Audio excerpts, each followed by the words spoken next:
Hi, I'm Dana. Welcome to this week's video. I get a lot of questions from people about light sleepers. How can I help my baby become a deeper sleeper? Or my child is such a light sleeper she wakes up over anything. Well, there's some truth to this and there is not some truth to this.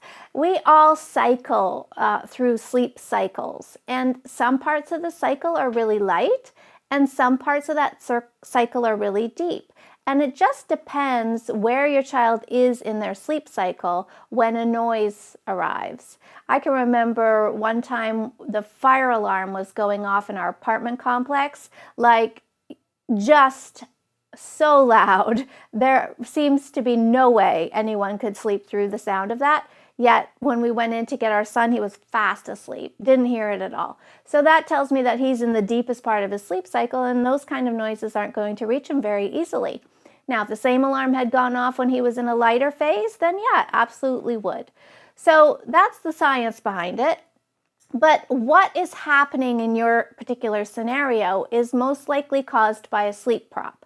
So if you're doing all of the work to get your child to sleep in the first place, and then a siren goes by and she wakes up, she's going to cry for you because she doesn't really understand, how do I get myself back to sleep? I mean, when an ambulance drives by in the middle of our night, we might wake up, acknowledge it's an ambulance, and then return to sleep.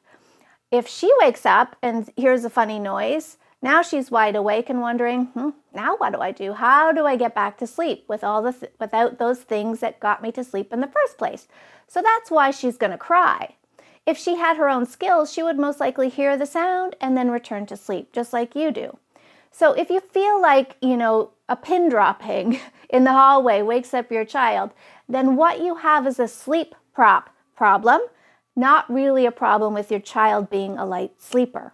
So the first step is to pick up a copy of the Sleep Sense program or figure out a way to teach your child to fall asleep independently so that if noise does occur, she can handle the situation herself. Acknowledge the noise, go back to sleep. She won't be able to do that though unless she figures out what those strategies are for getting to sleep in the first place. And then as far as noise level goes, I always tell people to be mindful that somebody is sleeping.